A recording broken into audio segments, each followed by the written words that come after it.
नमो अर्हन्ताणम् नमो सिद्धाणम् नमो आयर्याणम्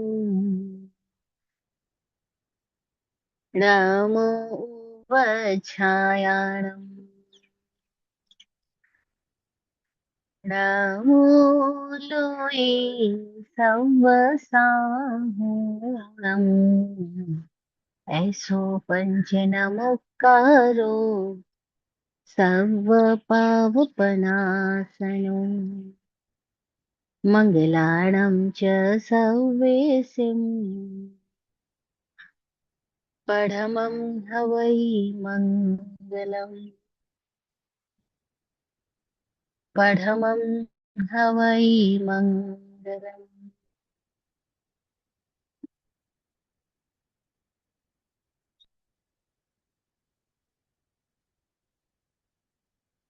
तीर्थ नमो तीर्थंकर प्रणमो तीर्थ नमो तीर्थंकर प्रणमो ध्याओ आगमनाथ जी सतगुरु चरणों रहूं समर्पित हो निर्मूल प्रमाद जी हो निर्मूल प्रमाद जी।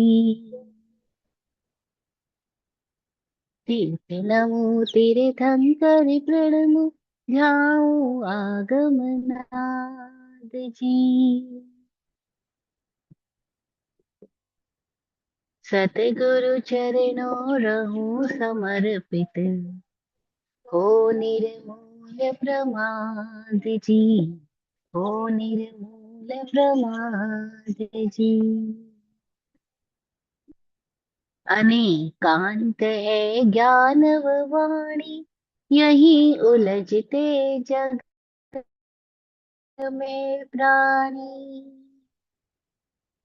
सम्यक दृष्टि हो जाए तो मिट जाए फरियाद जी हो निर्मूल प्रमाद जी हो निर्मूल प्रमाद जी।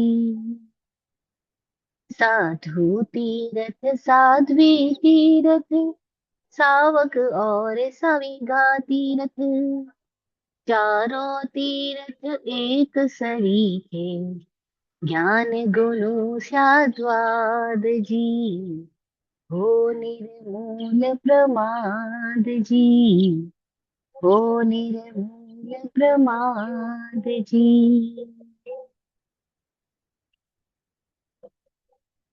चरण टेकन कर श्रवण भगवान महावीर स्वामी को भावमय वंदन नमन।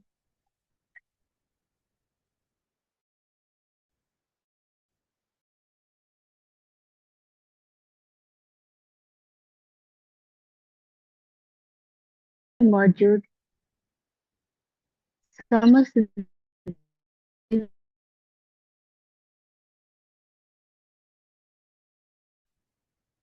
भव्य आत्मा को हर वंदन।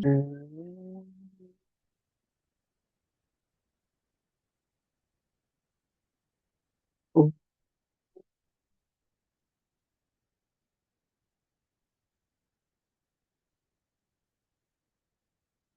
ओ, ओ,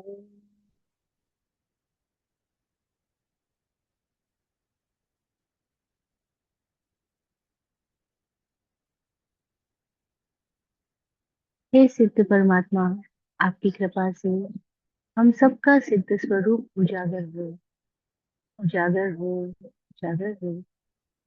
सिद्धा सिद्धिं मम दिसन्तु सिद्धा सिद्धिं मम दिसन्तु सिद्धा सिद्धिं मम दिसन्तु।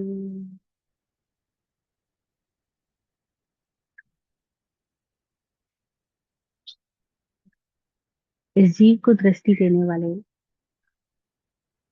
बोध जगाने वाले,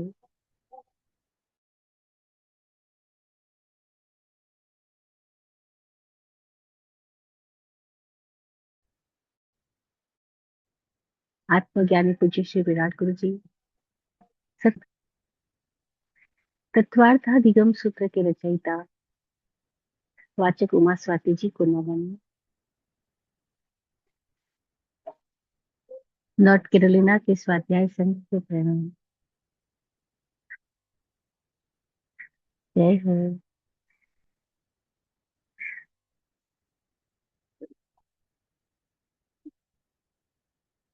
अनेकांत है ज्ञान व वाणी, यही उलझते जग में प्राणी। सम्यक दृष्टि हो जाए तो मिट जाए फरियाद जी, हो निर्मूल प्रमाद जी। आत्मज्ञानी पूज्य श्री विराट गुरु जी की लिखी हुई यह बहुत सुंदर सी पंक्तियां हमें ये बता रही है कि पूरा जगत जो है वो केवल्य है, केवल है, अखंड है। लेकिन हम चूंकि पूरे को अभी पूरीता पूर्णता से नहीं देख पा रहे हैं, तो हमारी कम से कम इतनी समझ तो विकसित हो जाए कि ये जगत अनेकांत है, अनेक कोणों वाला है। अनेकांत है जग और अनेकांत है वाणी, वाणी भी अनेकांत है। जो बात कही जा रही है वो भीतर में जब उठी तब शायद एक भाव से थी, लेकिन बोलने के साथ ही वो अनेक तरह के भावों में फैल जाती है। भगवती सूत्र का एक बहुत प्यारा सूत्र है। कभी हमने अगर भगवती सूत्र पे व्याख्या किया, चर्चा की, तो बड़ा मजा आएगा इस सूत्र को लेते हुए। जहाँ वो कहते हैं कि जो उठा वो एक, लेकिन जो फैला वो अनेक। और फैलने के साथ ही उसके अनेक अर्थ हो जाते हैं, अनेक भाषाओं में वो अभिव्यक्त हो जाता है। और जितने लोग सुनते हैं वो अपनी अपनी समझ के अकॉर्डिंग उसको कितने अलग अलग तलों पर समझते हैं। तो अनेकांत है जग और वाणी, यही उलझते जग में प्राणी। प्राणी यही उलझ जाते, वो ये पकड़ में पड़ जाते हैं कि ये सही है या वो सही है, ये ठीक है और वो गलत है। जबकि यहाँ पे अगर कुछ ठीक है तो सब कुछ ठीक है, और अगर कुछ गलत है तो फिर सब कुछ ही गलत है। लेकिन हम हम इतने मजेदार लोग हैं, हम कहते हैं जो मैंने माना वो तो ठीक है, जो मैंने जाना वो तो ठीक है, और आपने जो कहा वो सब गलत है। मेरी पकड़ सही, आपकी पकड़ मिथ्या। बस यही सारे मति भ्रम होते हैं। और इन मति भ्रमों को, इल्यूजन्स डिल्यूजन्स को सूत्रों की भाषा में दर्शन मोहनीय कर्म कहा जाता है। दर्शन मोह की अवस्था कहा जाता है कि इसका जो दर्शन है, इसका जो वेदन है, इसका जो अनुभव है वो मोहित है, यानी सम्यक नहीं है। इसका अगर अनुभव ही सम्यक नहीं है तो इसकी अभिव्यक्ति भला सम्यक कैसे हो सकेगी। और अगर अनुभव सही नहीं है, अगर समझ सही नहीं है, तो उसका चरित्र सही कैसे हो सकेगा। और समझ सही नहीं है को सूत्र कह रहे दर्शन मोह है, यानी दर्शन के ऊपर आवरण आया हुआ है। दृष्टि मोहित है, मोहित है यानी मूर्छित है। मूर्छित है कैसे, तो एग्जाम्पल दिया कि जैसे शराबी शराब पी ले तो उसके बाद उसे पता ही नहीं होता कि वह क्या है और दूसरा क्या है। तो स्व और पर का भेद भूल जाता है मूर्छित व्यक्ति। उसे ना खुद का होश है ना किसी अन्य का, ना खुद का पता ना किसी अन्य का। तो जिसको अपना पता ही नहीं है वो इस संसार में जब चलेगा तो कैसे चलेगा। लॉस्ट। और इतनी हैरानी हो, अगर हम अपने इस लॉस्ट होने की स्थिति को पहचान पाए तो हमें पता लगे ओ वी आर लॉस्ट।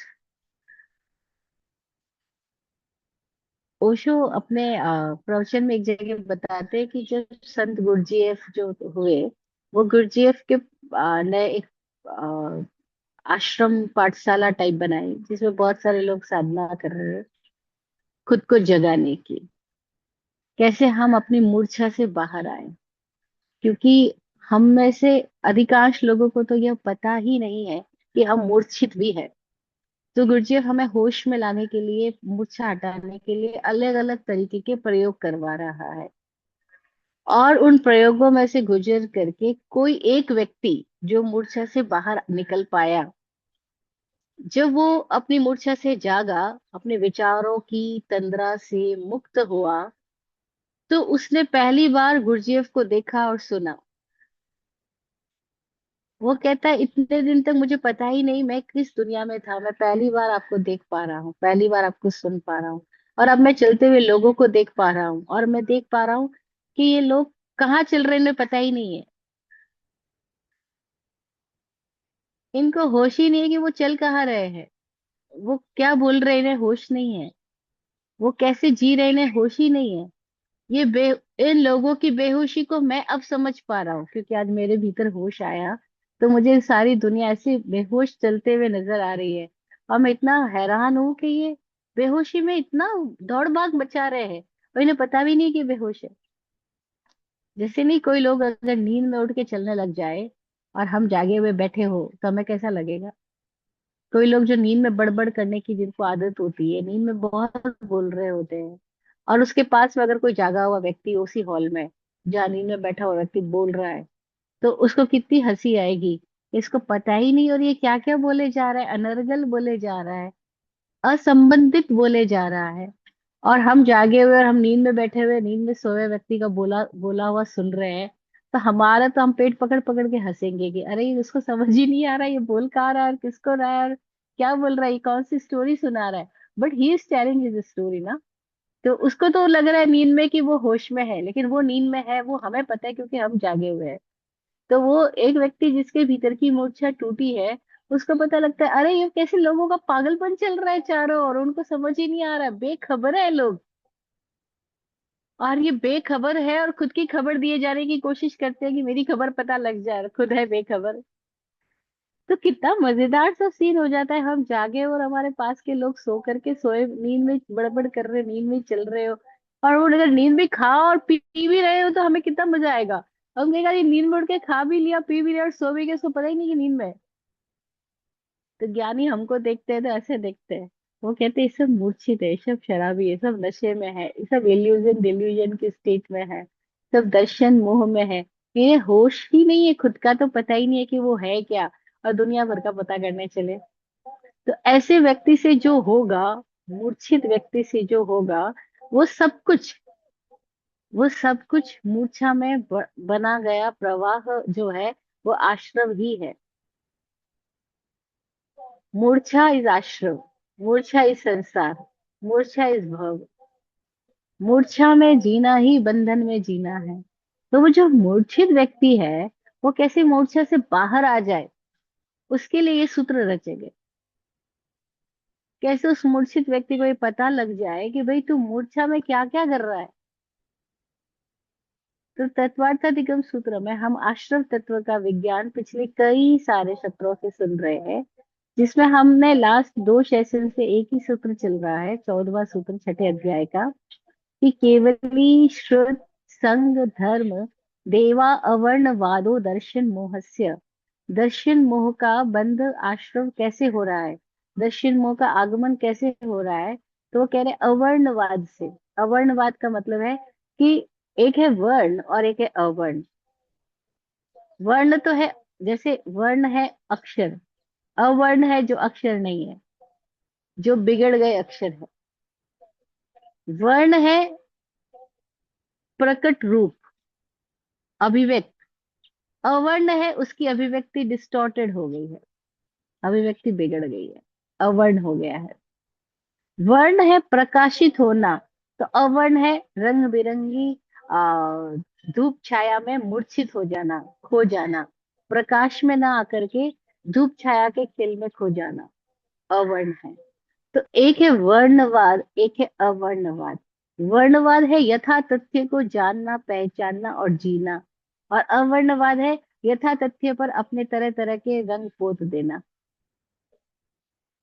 तो अवर्णवाद में जो जी रहा है वो दर्शन मोह है, या कहे तो दर्शन मोह में जो है वो अवर्णवाद ही कर रहा है। वो एज इट इज देख ही नहीं पाता। और जो वो देख ही नहीं पाता तो उससे क्या होगा? उससे केवली का अवर्णवाद होगा, श्रुत का होगा, संघ का होगा, धर्म का होगा और देव का होगा। पांचों का ही अवर्णवाद हो रहा है, और पांचों का अवर्णवाद दर्शन मोह है। अब ये पांचों का अवर्णवाद क्यों होता चला जा रहा है? क्योंकि उस आदमी को खुद का भान नहीं है, खुद का बोध नहीं है।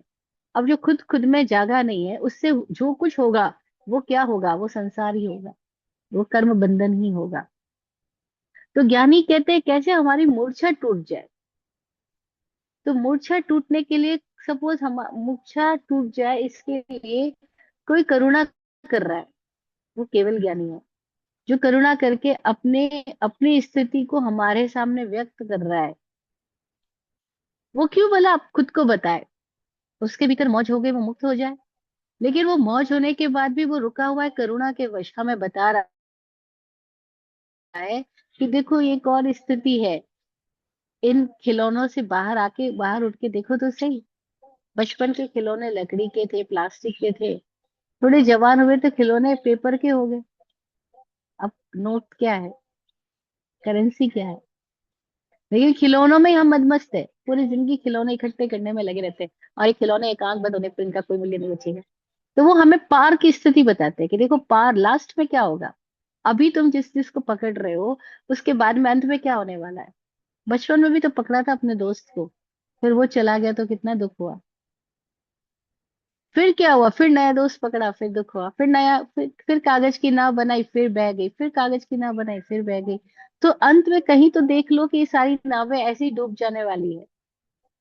ये सारे रिश्ते ऐसे ही खो जाने वाले हैं। ये सारी बातें ऐसी ही व्यर्थ हो जाने वाली है। लोगों के बीच में नाम बदनाम, इतने सारे फॉलोवर्स मिलना, इतने सारे फॉलोवर्स रुक जाना, इतने सारे लोगों का सपोर्ट मिलना, इतने सारे लोगों का सपोर्ट खो जाना, इतने सारी स्थितियां आपके साथ जुड़ी और सब खत्म हो गई। ये सब के पार तक देख लो, आर पार देख लो। वो हमें आर पार देखना सिखा रहे हैं, लेकिन हम है जो आर पार देख ही नहीं पा रहे हैं। हम बीच के छोटे छोटे छोटे छोटे सीन में ही अटक के रह जाते हैं। कोई मूवी देख रहा है और मूवी का स्टार्टिंग में ही एंडिंग भी समझ आ जाए, स्टार्टिंग में एंडिंग दिखाई पड़ जाए, अब उसको बीच की मूवी में क्या मजा आएगा? क्योंकि उसको स्टार्टिंग में ही एंडिंग भी दिख गई है। फिर उसकी मूवी सारी, उस मूवी से रस गायब हो जाएगा। उसको पता है कि ये अभी पैदा और अभी मर जाएगा, ये अभी मिला अभी बिछड़ जाएगा। लेकिन हम बोल रहे हैं, लेकिन हमें दिख नहीं रहा है। बोलने को हम बहुत सारी बातें बोल रहे हैं, पढ़ने को हम बहुत सारी बातें पढ़ रहे हैं, सुनने को हम बहुत सारी बातें सुन रहे हैं। लेकिन अगर हमसे पूछे जाए क्या तुम खुद भी देख पा रहे हो उन सबको?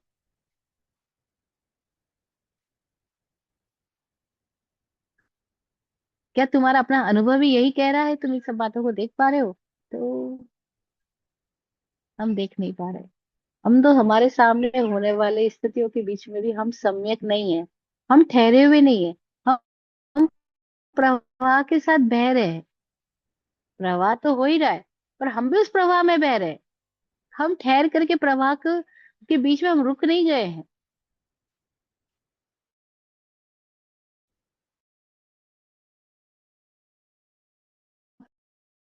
हम कल दिन में हम लोग गुजरात से निकले और राजस्थान तक आए। तो रात को हम लोग किशनगढ़ में थे। वहां कुछ मित्रों के साथ बैठे। तो मित्र स्वामी जी को बोलते हैं, स्वामी जी के मित्र की, अब आप कब एक जगह ठहरोगे? आप कितनी ट्रेवल कर रहे हो, इंटेंस ट्रेवल हो रही है आपकी लगातार। हम आपके स्टेटस पे देखते जाते हैं, वैभव जी के स्टेटस पे किए, सुबह या दोपहर या शाम या इतने सारा ट्रेवल ही ट्रेवल ट्रेवल लॉग। तो आप कब ठहरोगे? स्वामी जी हंस दी और चुप रहे। बहुत हंसे लेकिन कुछ बोले नहीं। फिर मैं उन भैया को बोली कि आप स्वामी जी को बोल रहे हो ठहर जाओ, कब ठहरोगे? और स्वामी जी ये देख रहे कि मैं तो ठहरा हुआ हूँ और हम सब बाकी लोग दौड़ रहे हैं। क्योंकि वो तो जहाँ है वही है, वो तो अपने में ठहर गए, और हम कहाँ कहाँ दौड़े जा रहे हैं। फिर बातें शुरू हुई तो उन्होंने बताया हमको यहाँ जाने की इच्छा है, वो करने की इच्छा है। मैंने कहा देखो हम सब दौड़ रहे हैं लेकिन स्वामी जी ठहरे हुए हैं। क्योंकि उनके भीतर कोई डिजायर नहीं रही कि ये करना कि वो नहीं करना। वो कहते हैं बस प्रवाह चल रहा है चल रहा है, मैं तो अपने भीतर में रुका हुआ ही हूँ, मैं कहाँ चल रहा हूँ।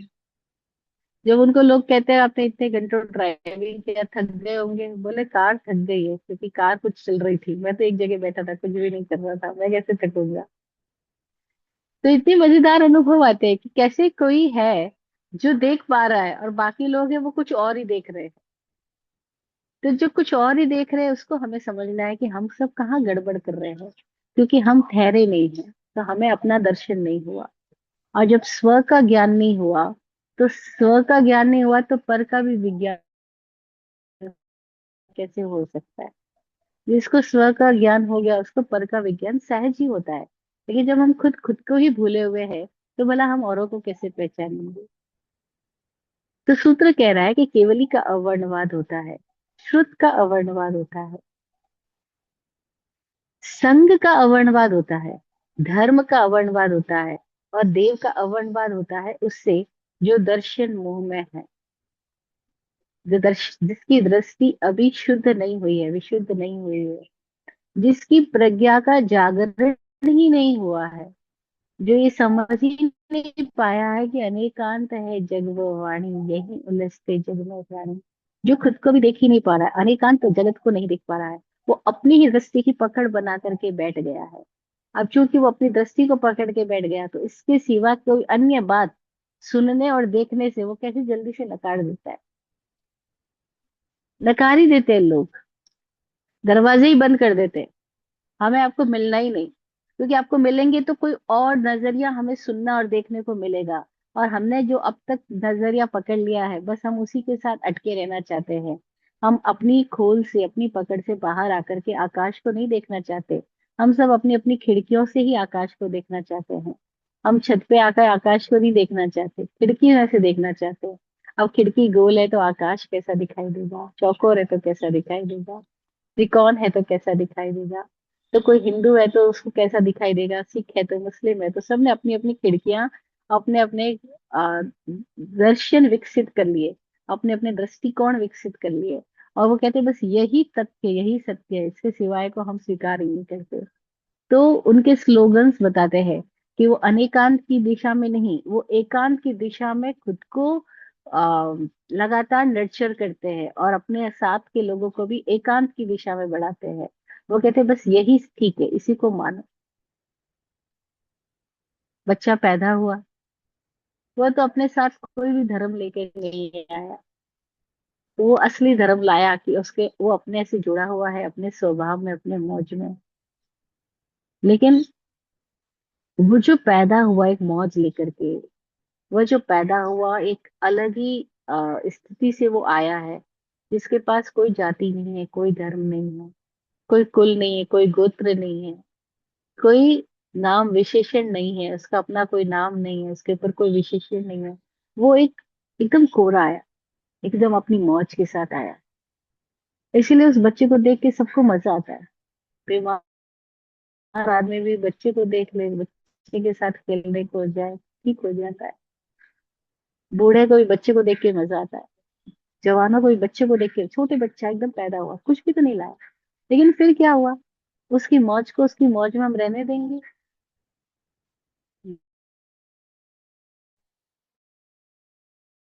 हम उसको अपने गिरोह का सदस्य बनाने के लिए उसको कितने सारी चीजें सिखाएंगे। सबसे कम भाषा, उसकी भाषा में कोई शब्द नहीं है, लेकिन फिर भी वो सारी बातें व्यक्त कर देता है। भूख लगी तो बताता है, पोटी लगी तो बताता है, नींद आया तो बताता है, किसी के पास नहीं जाना है तो रो के बताता है, किसी के पास जाना है तो हाथ खोल के बताता है। बच्चा अपनी भाषा में मजेदार है, लेकिन अब हम उसको अपनी भाषा देंगे। फिर हम अपनी क्या क्या प्रणालियां नहीं देंगे, फिर अपने सारे रिश्ते नाते देंगे उसको, उसका नाम देंगे। फिर हम देते देते अपना धर्म दे देंगे उसको। और फिर जिस धर्म को जान करके अभी हमारे भीतर भी आनंद नहीं हुआ, मौज नहीं हुई, हम मुक्त नहीं हुए, हम उस धर्म की प्रणालियों को उसको पकड़ाएंगे। और वो भी क्या क्या कह करके पकड़ाएंगे कि बस ये पुण्य है, ये पाप है, ये कर्म बंधन का रास्ता है, ये मजे मुक्ति का रास्ता है। लेकिन ना हमें पता, अभी अभी हमें नहीं पता। हम उसको पकड़ाएंगे ये ईश्वर है, हम उसको पकड़ाएंगे ये हमारे भगवान है, ये हमारे देवी देवता है। ये हम उसको पकड़ा रहे, क्या वो जान रहा है? नहीं। अच्छा, फिर क्या होगा? चूंकि वो पहले आप ही से इंट्रोड्यूस हो रहा है, अपने ही चार पांच लोगों के बीच में इंट्रोड्यूस हो रहा है, तो वो जो पहला इंप्रेशन आता जाएगा, फिर उस इंप्रेशन पे इंप्रेशन वो पकड़ता चला जाएगा। वो धीरे धीरे भूल ही जाएगा कि ये जो आया हुआ है वो बोरोड है, उधार है। और जो मेरा अपना धर्म है वो इन सारी उधारी से मुक्त है। तो धर्म का अवर्णवाद कैसे हो रहा है? क्योंकि शुद्ध धर्म तो है आत्मवेदन। शुद्ध धर्म तो है खुद को जानना। शुद्ध धर्म तो है खुद के मजे में आ जाना, खुद के स्वभाव में जीना। लेकिन ये शुद्ध धर्म जो वो लेकर आया, उसके ऊपर हमने कितने सारे पर्दे डाले, औपचारिकताएं डाली। अब उस औपचारिक धर्म के तले आत्मगत धर्म को भूल ही जाता है। और धीरे धीरे वो औपचारिकताओं के सिंकचों में, जेलों में इस बात ही कैद हो जाता है कि सब अब एक दूसरे आदमी को अलग अलग करने लग जाता है। ये सारे बंटवारे करने लग जाता है। बंटवारे कहाँ से आए? वो अखंड चेतना खंडित क्यों हो गई? क्योंकि हमने उसको जो जो पकड़ाया, वो पकड़ बनाने के लिए, प्रभाव पैदा करने के लिए, उसको अपने जैसा बनाने के लिए हमने किया। और हम ये गलती जिंदगी भर करते चले जाते हैं कि जहां भी जाते हैं अपना प्रभाव छोड़ के उनको अपने जैसा बनाने की कोशिश करने लग जाते हैं, या हम किसी के प्रभाव में बहने लग जाते हैं। दोनों ही भूलें हम करते हैं। या तो हम प्रभावित करने की चेष्टा में दिन रात लगे रहते हैं, या हम प्रभावों से आकर्षित होकर के उनकी दिशा में उनको फॉलो करने में लगे रहते हैं। पर कोई हमें कहे कि किसी से प्रभावित होना ही नहीं, और किसी को प्रभावित करने की चेष्टा भी नहीं करनी। अगर हम इतना एक लाइन का प्रयोग एक हफ्ते के लिए भी ले ले कि मैं ना किसी से प्रभावित होऊंगा और ना किसी को प्रभावित करने की चेष्टा करूंगा, आप देखो 100 क्वेश्चन मार्क आएंगे कि मैं जो कुछ कर रहा हूँ वो प्रभाव पैदा करने के लिए कर रहा हूँ, या मैं अपनी निजी मजे से कर रहा हूँ, अपनी मौज में ही स्वतः हो रहा है।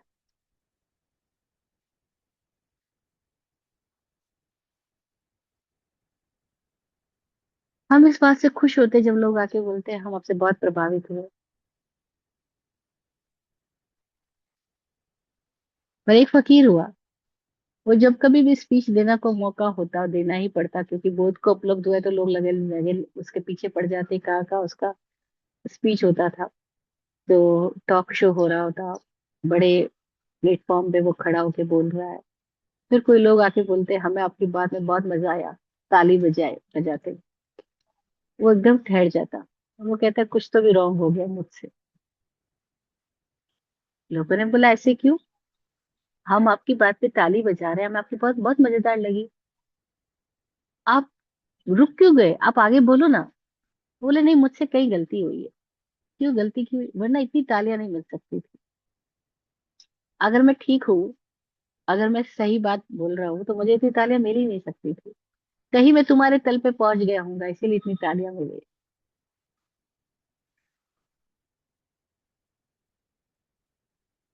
मेरे को इतनी प्रेज वही लोग कर सकते हैं, अगर कोई कर रहा है तो इसका मतलब है कि मैं कहीं गलत हूँ, वरना इतने लोग प्रेज मुझे कर ही नहीं सकते।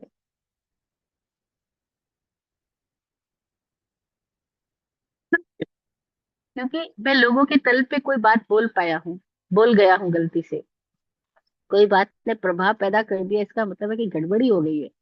मुझे रीचेक करना होगा कि मैं कहाँ नीचे आ गया, कि तुम लोगों को मेरी बात, तुम्हारे मेरी तल की बात तुमको समझ में, मतलब तुम्हारे तल पे मैं आ गया, तभी तो तुम्हें मेरी बात समझ में आ गई। ये तो मेरे से भूल हो गई।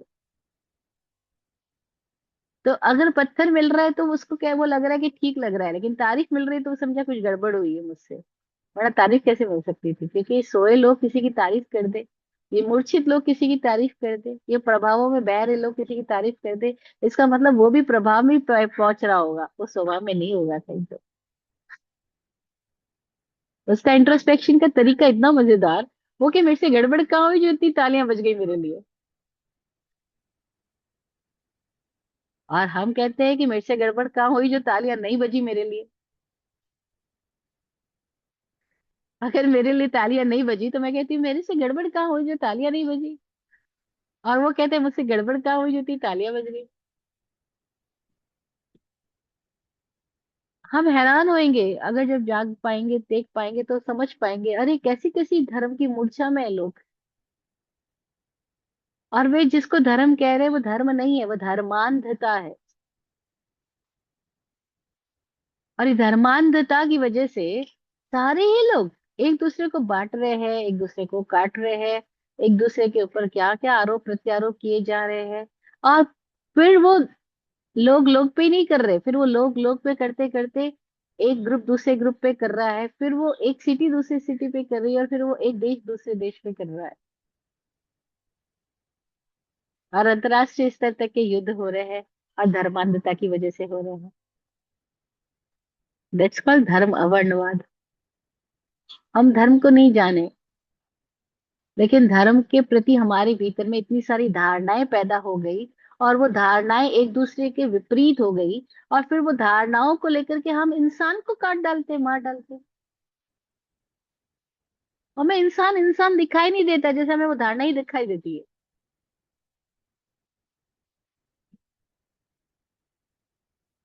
हम इंसान को इंसान के रूप में देख ही नहीं पाते, हम बस धारणाओं से ही मिलते हैं, अपनी कंडीशनिंग से ही मिलते हैं, अपने जजमेंट से ही मिलते हैं। और हमारे जजमेंट्स जहां पर हमको सपोर्ट करते हैं हम उनके साथ दोस्ती कर लेते, सपोर्ट नहीं करते उनके साथ हम परायापन, अलगाव, दुश्मनी, ना जाने क्या क्या चीजें पैदा कर लेते हैं। तो हम किसको देख रहे हैं, इंसान को देख रहे हैं या अपनी धारणाओं को देख रहे हैं, अपनी कंडीशनिंग्स को देख रहे हैं। हम केवल अपने ही माइंड के प्रोजेक्शन के साथ ही जी रहे होते हैं। हमें किसी से कोई लेना देना नहीं है। हमको अपने प्रोजेक्शन से लेना देना है। हमारा प्रोजेक्शन जहाँ मैच कर रहा है, जिस तरह का हमें मजा दे रहा है, उसको हम उस दिशा में सपोर्टिव हो जाते हैं, अदरवाइज हम विरोधी हो जाते हैं। दैट्स कॉल्ड दर्शन मोह। और जो धर्म का अवर्णवाद, केवली शुद्ध संघ धर्म का अवर्णवाद, संघ की बात हमने पिछले सेशन में की थी। जो जीवित है वो संघ है, और जो मर गया वो संगठन है, और वो लकीर को पीट रहा है वो संगठन है। और जो जीवित व्यक्ति के चारों ओर पैदा हो रहा है वो संघ है। क्योंकि एक जागृत पुरुष, उसके चारों ओर कोई लहर उठती है। एक लहर जब समुद्र में उठती है तो न जाने कितनी छोटी छोटी लहरों को भी उठा देती है। तो कोई है जो जागने का पुरुषार्थ कर रहे हैं, उनके इस भीतर में भी कोई एक तरंग पैदा हो जाती है। तो एक जागा हुआ पुरुष के सानिध्य में, उसके चारों ओर एरिया में, उसके अतिशय से, उसकी उपस्थिति से, उसकी मौजूदगी से जो जागृति पैदा होती है, जो कुछ चेतना इकट्ठी होने लगती है, जो अपने पुरुषार्थ को जगाने लगती है, उनको संग बोला। लेकिन उस संघ में भी अलग अलग स्थिति के लोग हैं। तो वो जो अलग अलग तल पे कोई जागरूक हो रहे हैं, कोई नहीं हो पा रहे हैं, वो भी वहां पे जाकर के भी अवर्णवाद करते हैं, वो उस संघ का विरोध करते हैं। महावीर के संग में गोशालक हो जाते हैं, गौतम बुद्ध के संग में कोई देवदत्त हो जाता है। ऐसे हर जगह होते हैं, वो संघ का अवर्णवाद करते हैं। वो अपनी मान्यताओं को दूसरों पर आरोपित करने की कोशिश करने लग जाते हैं। वो भूल जाते हैं यहाँ हम अपनी मान्यताओं से मुक्त होने के लिए आए थे, ना कि अपनी मान्यताओं को दूसरों पर थोपने के लिए आए थे। अगर हमें कुछ दिखाई पड़ा है और हमें शेयर करने का अवसर आया, तो हम कह सकते हैं कि ये मेरा दृष्टिकोण है जो मैं शेयर कर रहा हूँ। लेकिन तुम मानना मत,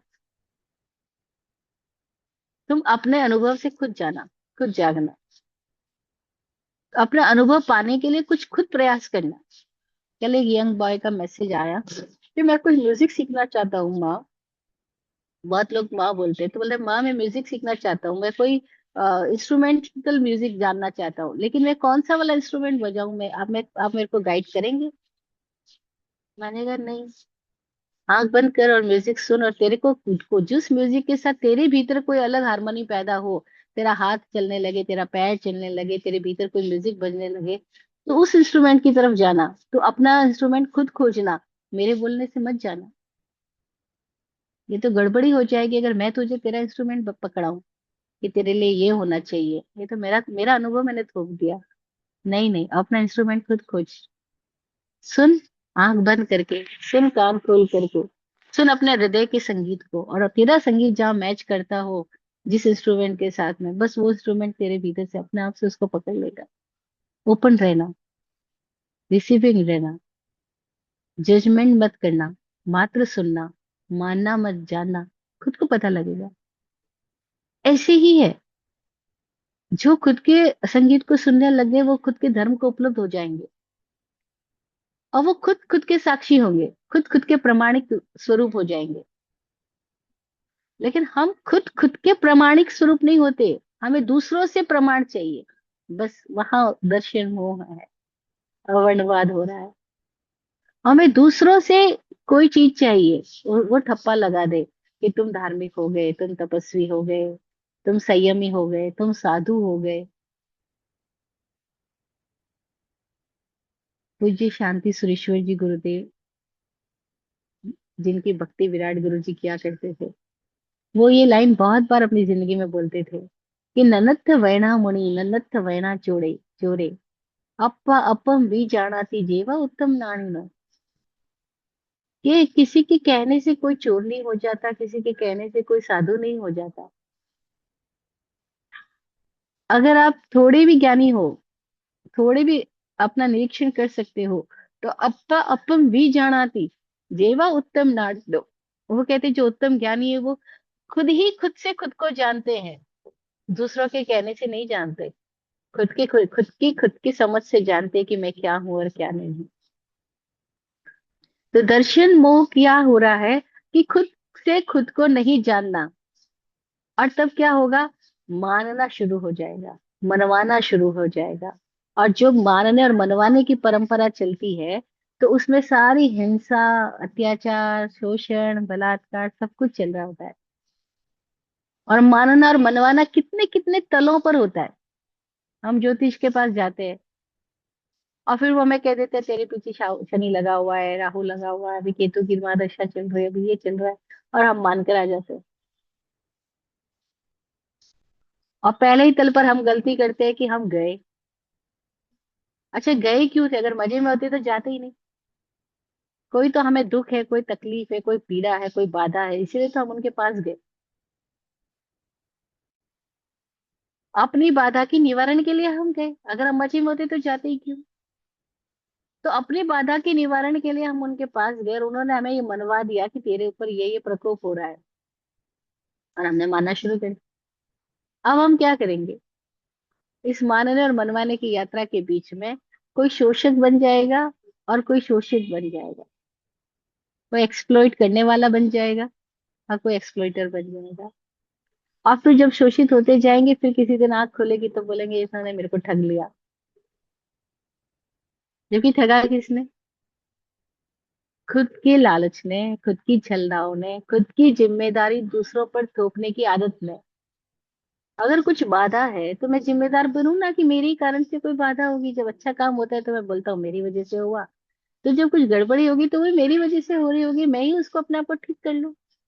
और अगर हमें ये क्लियर हो जाए कि जीवन का स्रोत मेरे भीतर है, और जीवन मेरे भीतर से बाहर गति कर रहा है, तो अगर मेरे भीतर में कुछ गड़बड़ी होगी तो बाहर भी गड़बड़ी आएगी। और अगर बाहर गड़बड़ी आ रही है तो वो ये शो कर रही है, आईना दिखा रही है कि भाई तू अपने भीतर में जा।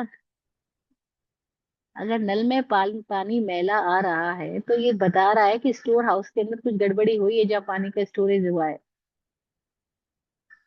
या पानी जहां से आ रहा है, उद्गम स्थान जो है वहां पे कुछ गड़बड़ी हुई है। तो जहाँ उद्गम स्थान पे श्रव को पहचान, आश्रव को पहचान, क्योंकि उद्गम स्थान आश्रव है। वो जो आ रहा है वहां कुछ गड़बड़ी है, इस वजह से इसमें पानी में गड़बड़ी आ रही है। तो कोई उद्गम स्थान पे जाए, आश्रम को पहचानेगा। जो उद्गम स्थान की खोज करेगा वो आश्रम तत्व तक पहुंच ही जाएगा। उसको आश्रम का विज्ञान समझ में आएगा, भले उसको आश्रम शब्द नहीं आता हो, भले उसको नव तत्व के नाम नहीं आते हो, लेकिन वो अपने भीतर के उद्गम को खोजने लग जाएगा कि अगर कहीं से आ रही गड़बड़ी तो मेरे भीतर कोई तो गड़बड़ी है। तो वो आश्रम तत्व तक पहुंच ही जाएगा।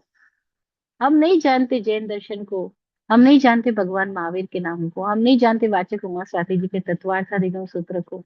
लेकिन हमें ये समझ आ रहा है कि मेरी जिंदगी में कहीं से दुख आ रहा है, कहीं बाधा आ रही है, कहीं पीड़ा आ रही है, कहीं बीमारी है, कहीं रोग है, कहीं संकट है, कहीं व्यवधान है, डिस्टर्बेंसेस है। तो मेरे को कारण खोजना होगा कि ये आ कहाँ से रहे हैं। और अगर मैं ईमानदारी से उन कारणों की तलाश करूं तो मैं उद्गम स्थान तक जाऊंगा कि वो मेरे भीतर कोई स्थान है जिसकी वजह से आ रहे हैं। और अगर मैं अपने भीतर खोजता खोजता जाऊंगा तो मुझे पता लगेगा कि मैंने ही कोई धारणा पकड़ी हुई है। और वो धारणा की पकड़ दर्शन मोह है। अगर मैं सूत्रों का नाम बोल रही हूँ, दर्शन मोह, हमें तो नहीं पता, पूरी दुनिया को तो, आखिरी दुनिया को नहीं पता है दर्शन मोह क्या है या आश्रम क्या है, नहीं पता। लेकिन ये तो पता लगेगा कहीं मेरे भीतर की सोच में गड़बड़ी है, कहीं अंडरस्टैंडिंग रॉन्ग है, कहीं मेरा विजन डिस्टॉर्टेड है, कहीं मैंने कुछ ऐसा मान लिया जो है नहीं।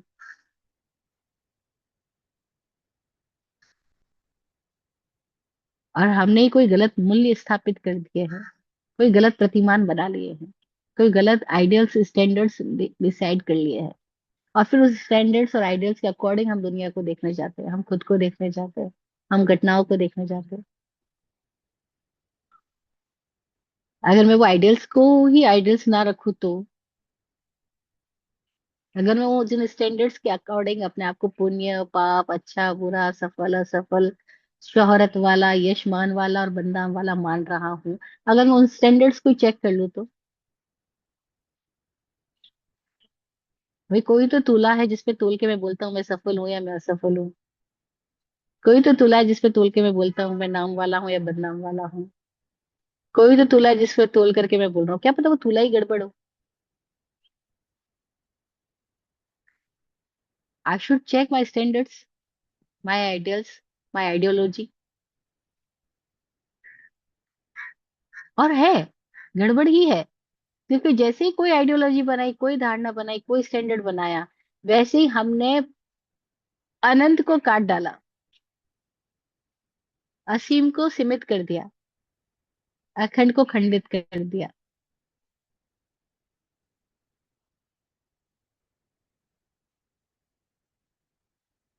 है।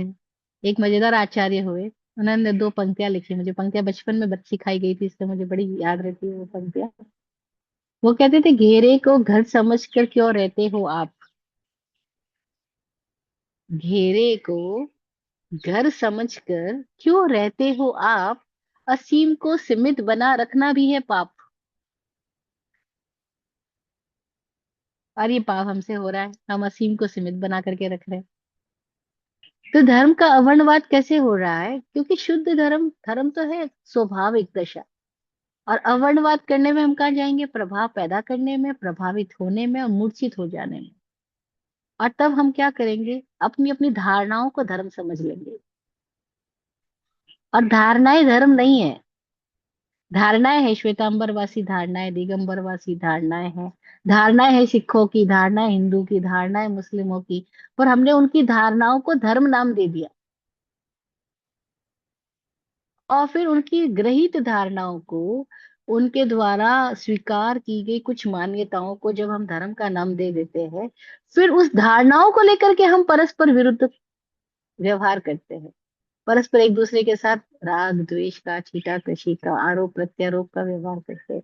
अब देखो, पूरी जिंदगी अगर इन साधुओं के प्रवचनों में से अगर किसी और की निंदा हटा दी जाए, किसी और की चुगली हटा दी जाए, जैसे स्थानकवासी नहीं बोलेंगे मूर्ति पूजक के प्रति, दिगंबर नहीं बोलेंगे दूसरे के प्रति, तो देखो उनके प्रवचन खत्म हो जाए।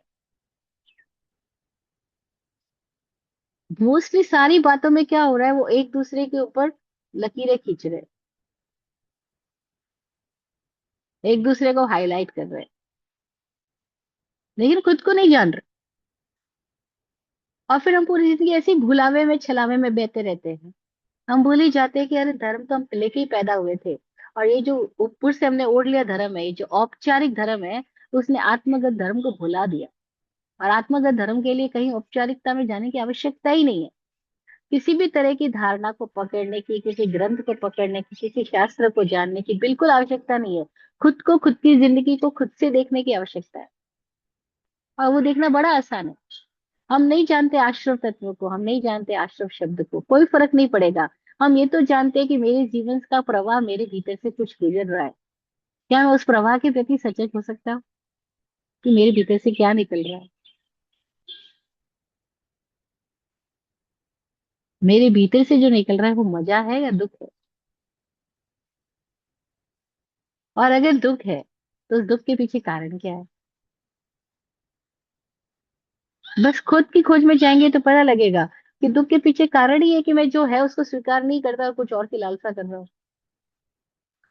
और फिर कुछ और की लालसा कभी खत्म ही नहीं होती, वो कुछ और कुछ और कुछ और ताउम्र बना ही रहता है, कुछ और होता।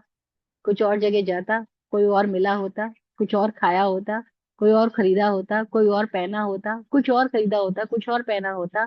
मतलब एवरीथिंग इज कुछ और। और ये कुछ और जो है वो लालच है। वो कुछ और है जो अस्वीकार भाव है। वो कुछ और है जो यथा तथ्य को नहीं देख पाना, नहीं स्वीकार कर पाना है। और बस वो आश्रम चल रहा है। और वो एक ही कितनी सारी स्थितियों में प्रकट होता है। तो ऐसा ना समझे कि हम जैन होके जैन दर्शन को पढ़ेंगे और फिर जैन दर्शन में सीमित होके रह जाएंगे, तब तो गड़बड़ी हो गई। ये दर्शन ऐसा बता रहा है कि कैसे हमारी दृष्टि पे आवरण हट जाए और हम यथा तथ्य को देख पाए।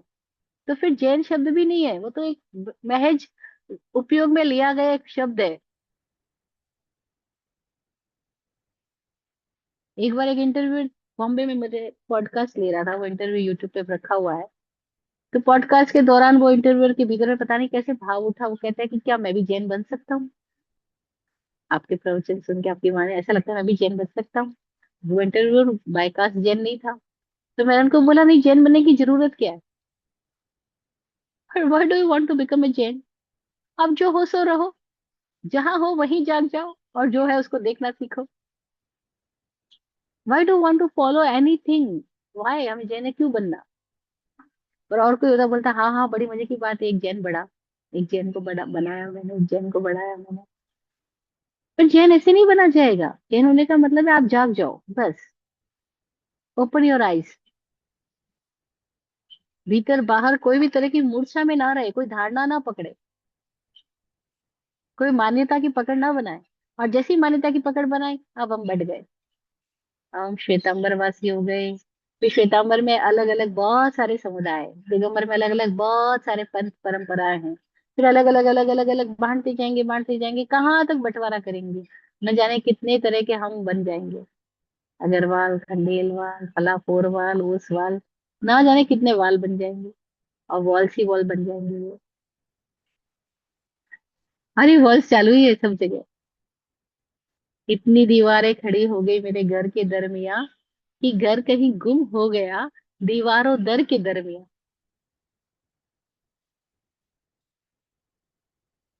तो दर्शन वो क्या है जो हमको हमारे धर्म से हटा दिया। हम अपने धर्म में ही हैं। हमारा धर्म कहीं बाहर नहीं है जहाँ खोजने जाना पड़ेगा।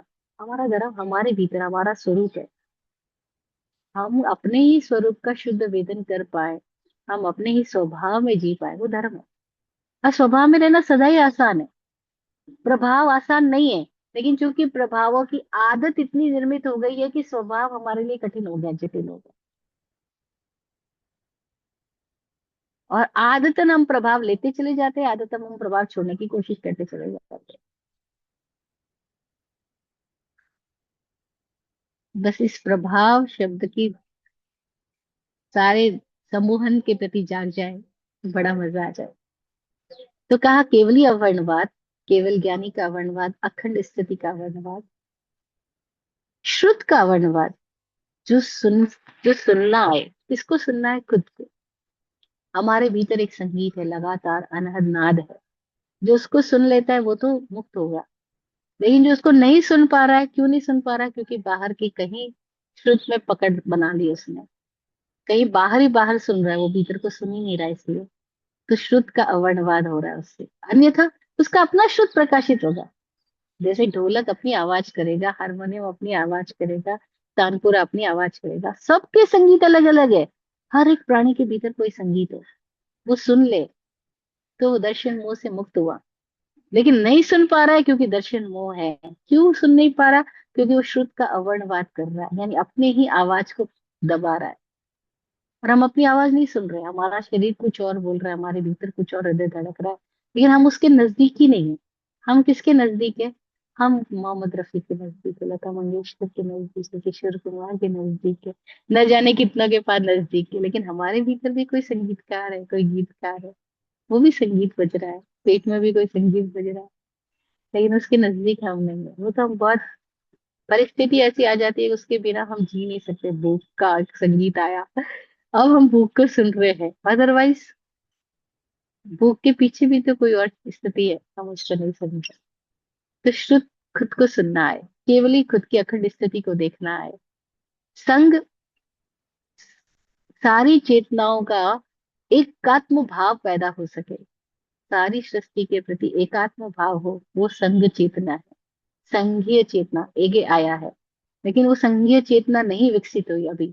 अभी हम अपने आप को विराट नहीं देख पा रहे, तो क्यों? क्योंकि संघ का अवर्णवाद है, दर्शन मोह है। फिर धर्म, धर्म यानी निजानंद, मौज।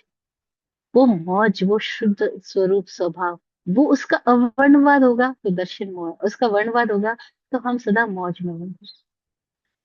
एक ऐसी मौज जो किसी और पर निर्भर नहीं। फिर कहा देव, देव मतलब दिव्यता। जब आप अपने में हो तो डिवाइन हो, खुद की मौज में हो तो डिवाइन हो। लेकिन खुद की मौज से छिटक गए तो क्या होगा? अब लगबुझ लगबुझ प्रकाश हमें छलावा देगा, हमें आकर्षित करेगा। तो अब हम कहाँ जाएंगे? जहां हमें डिवाइन लगता है। अब कहाँ डिवाइन लगता है किसी को? अभिनेताओं में डिविनिटी नजर आती है। उनको पूछो क्या बनना, अमिताभ बच्चन। क्या बनना, अभिषेक बच्चन। क्या बनना, फला ऋषि कपूर, राज कपूर। राजा ने उस जमाने के लोग थे, अभी कोई और तरह के लोग हैं। तो किसी को कुछ और किसी को कुछ, उनको वो देव नजर आते हैं। देव मतलब क्या? उनको वो अपने आइडियल्स नजर आते हैं, वो उनकी चमक से प्रकाशित हो रहे हैं, प्रभावित हो रहे हैं। अब किसी को और तरह के देव नजर आते हैं। पद्मावती देवता नजर आएंगे, पद्मावती देवी नजर आएगी। कोई और यक्ष यक्षायतन नजर आएंगे, कोई और वानवंत देवी देवता नजर आएंगे, किसी को गणपति नजर आएंगे, किसी को शिव जी नजर आएंगे, किसी को विष्णु जी नजर आएंगे, किसी को राम नजर आएंगे, किसी को कृष्ण नजर आएंगे। वो सब अलग अलग देव, देव की दिशा में बहेंगे। देव मतलब उन्होंने अपने कोई रोल मॉडल्स बनाए, कोई आइडल्स बनाए, वो जो उनको चमकदार लग रहे हैं। डिवाइन मतलब चमकदार है, द्युतिमान है, उनको देव कहा गया। तो जो हमको चमकदार लगता है हम उसकी दिशा में भागते हैं, है ना? चमकदार की दिशा में क्यों भाग रहे हैं? क्योंकि हम खुद चमकदार है, पर हमारी चमक बहुत सारे कवर्ड हो गई, उसको हमने डिस्कवर नहीं किया। तो वो जो हमारी चमक कवर्ड हो गई है, उसको हम डिस्कवर करने के लिए किसी और चमकदार की दिशा में भाग रहे हैं। और फिर क्या होता है? एक दूसरे की देवताओं के प्रति, एक दूसरे की देवी देवताओं की मान्यताओं के प्रति हमारे भीतर में इस तरीके की मान्यताएं, अंधविश्वास, अंध लगाव भर दिए जाते हैं कि हम अपने देवता को श्रेष्ठ और दूसरे देवता को निकृष्ट बनाने में लगे रहते हैं। आप हैरान होंगे, भारत के अंदर गणेश चतुर्थी जब होती है, गणपति की पूजा करते हैं लोग, जगह जगह गणपति विराजमान करते हैं, मूर्ति बनाते हैं, उसको बिठाते हैं। और फिर वो जब गणपति विसर्जन के लिए जा रही होती है 14 दिन बाद, अनंत चतुर्दशी के दिन, 10 दिन बाद, अनंत चतुर्दशी के दिन, तो क्या होता है कि सब लोग अपने अपने समारोह के साथ गणपति को अपने ऊपर उठा करके अपने अपने ग्रुप्स के साथ में जाते हैं। अब उसमें भी अलग अलग मोहल्ले के गणपति जा रहे हैं, अलग अलग कास्ट वालों के गणपति जा रहे हैं, अमीरों के गणपति है, गरीबों के गणपति, सब पूजा कर रहे हैं, सब उनको वो विसर्जन करने जा रहे हैं। अब एक किसी गांव के अंदर ऐसा हो गया है कि वो जो गणपतियों के विसर्जन की लाइन लग रही है और लोग जाने वाले हैं, तो ब्राह्मणों के गणपति आने वाले थे, वो भी तक आएंगे, चंडालों के गणपति पहले आ गए। तो वो आगे ले आए अपने चंडालों का ग्रुप, वो गणपति को लेके आगे आगे विसर्जन करने के लिए। तो इतना झगड़ा हो गया कि तुम्हारे गणपति हमारे से पहले कैसे चल सकते?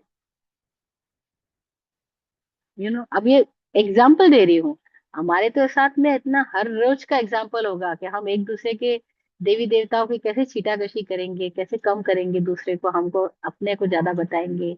उसने ये ऐसा मंदिर बनाया था, मुझसे ज्यादा मंदिर बनाएंगे, उसने इतना खर्चा किया, मुझसे ज्यादा खर्चा है। ये सब देव अवर्णवाद चल रहा है। और फिर देवी देवताओं से हम कितनी अपनी मान्यताएं जोड़ लेंगे कि मैंने इनको पैसे चढ़ाए, मेरा बिजनेस अच्छा चल गया, मैंने ये किया, मेरा काम अच्छा नहीं हुआ, तो ये देवता कोई काम की नहीं है। न जाने कितनी तरह की स्थिति है ना। वो एक घर में कोई दिक्कत हो गई, कोई बीमारी आ गई, कुछ परेशानी हो गई, तो उन लोगों ने देवताओं की आराधना करनी शुरू करी कि शायद देवता का प्रकोप होगा, इसलिए ऐसा हो रहा होगा। तो सोचा कि किसकी करे, तो पहले उन्होंने अपनी कुल देवी की करी, फिर उससे कुछ फर्क नहीं पड़ा तो सोचा फला देवी की करो, फिर उसकी उसे किया, फर्क नहीं पड़ा तो फिर किसी और ने बताया, सुझाव दिया कि तुम फला देवता की करो, उन्होंने फला देवता की आराधना करी, उससे भी कुछ अच्छा नहीं हुआ। तो उनको लगा फिर अब क्या करे, ये सारे इतने सारे देवी देवताओं की आराधना करके देखा, इन सबसे अच्छा नहीं हो रहा तो फिर किसी ने बताया सबसे बड़े देवता तो गणपति होते हैं, गणेश जी होते हैं। तो आप इनकी आराधना करो तो आपकी जो नैया डूब रही है ना वो बच जाएगी। अब वो नैया तो डूब रही है, नैया के अंदर नाविक लोग कुछ लोग सवार है और नैया डूब रही है। बहुत सारी देवी देवता को याद किया गया लेकिन नैया पार नहीं हुई। तो आखिरकार उन्होंने कहा अच्छा ये करते, गणेश जी को बुलाते हैं, गणपति जी का आह्वान करते हैं तो हमारी नैया डूबती को वो बचा लेंगे। गणपति जी आए हुए थे तो नैया एकदम डूब रही है, नाव एकदम ऐसे ऐसे कर रही है, एकदम बस डूबने ही वाली है। तो देखा कि गणपति जी आ गए और वो तो डांस कर रहे हैं। बोला गणपति जी आप हमें बचाने के लिए आए हो, खुद आप नाच रहे हो। अरे हमारी नौका डूब रही है, हम सब कहीं डूब जाएंगे, हमें पार लगाओ। तो गणपति कहते हैं मजा आया मजा आया, हर बार तुम मुझे पानी में डुबाते हो, आज मैं तुमको डूबते हुए देख के मजा करूंगा।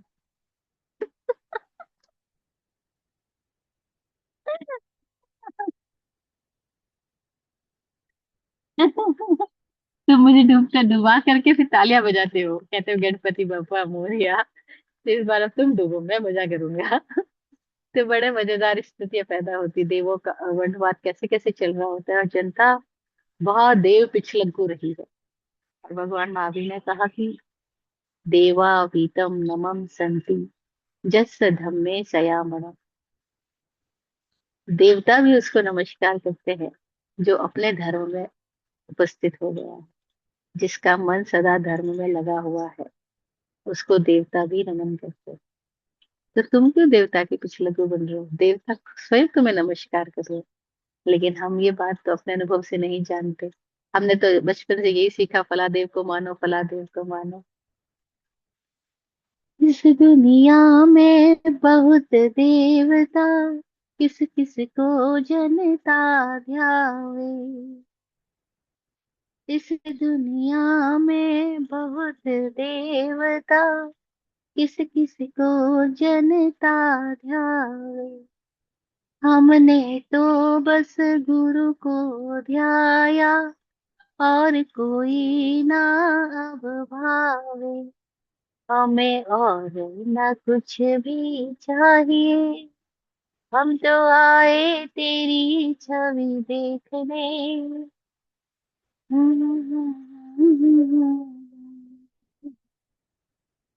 तू माने न माने हम आ गए, हम तो आए तेरी छवि देखने। तो इस दुनिया में बड़े देवता है, जनता अलग अलग देवताओं का ध्यान करती है। वह सारे देवों से बड़े देव को बोलते हैं गुरुदेव। जिसको गुरुदेव मिल गए वो किसी देवी देवता के चक्कर में जाने की जरूरत नहीं। गुरु मतलब क्या, गुरुदेव मतलब क्या, वह जिसने अपने भीतर के दिव्यता को जगा लिया, जान लिया, जो अब इंडिपेंडेंटली मौजे में आ गया, वह गुरुदेव है। जिसके भीतर धर्म प्रकट हो गया, जिसके भीतर की दिव्यता जागरूक हो गई, वह गुरुदेव है। पर गुरुदेव को जो नहीं अनुभव कर पाए वो देवी देवताओं के पीछे भी जाते हैं। और फिर देवों की मूर्छा बड़ी भयंकर मूर्छा है। देवों के नाम पे कितने युद्ध नहीं हुए। भारत में तो वैष्णव और शैवों के युद्ध, जहाँ वैष्णवों ने शैवों का नाश करने की कोशिश करी, शैवों ने वैष्णवों का नाश करने की कोशिश करी। मुस्लिमों ने देवताओं को हटाने के लिए कि देव पूजा कुफ्र है, काफिरनामा है, तो उन्होंने सारे देवताओं के लिए मंदिर तोड़ गिराया जाता। और मंदिरों को तोड़ने के लिए भारत भर के इतने सारे हिंदू पुराने प्राचीन, जैनों के प्राचीन मंदिरों को तोड़ने में मुस्लिम क्यों लगे रहे। क्या है ये, देवा वर्णवादी तो है।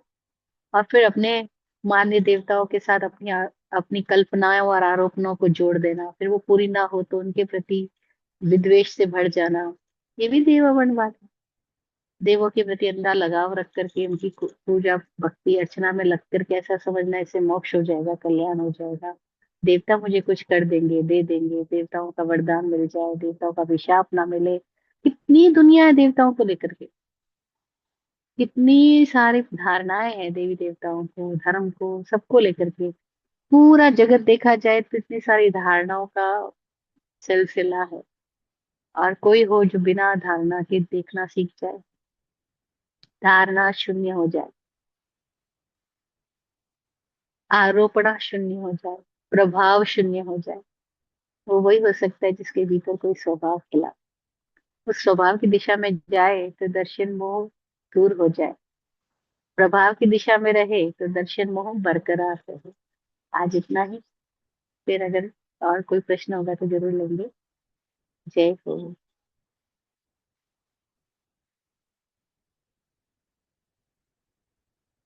आत्मज्ञानी पूज्य श्री विराट गुरु जी का आशीर्वचन, उनके द्वारा रचित दुआ की पंक्तियां।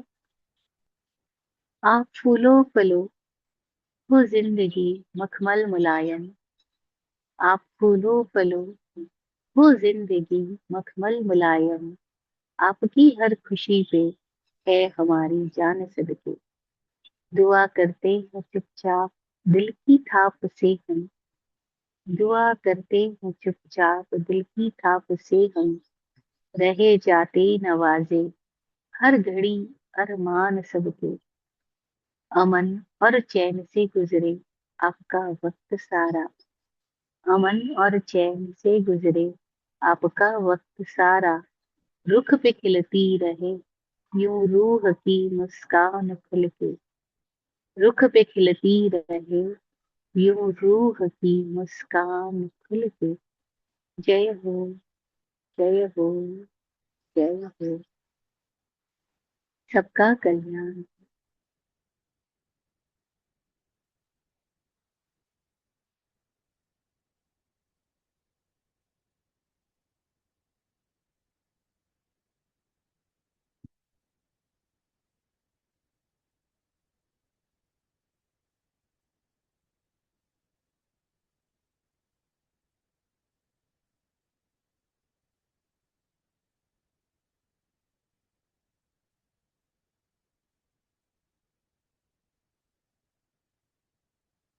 जी।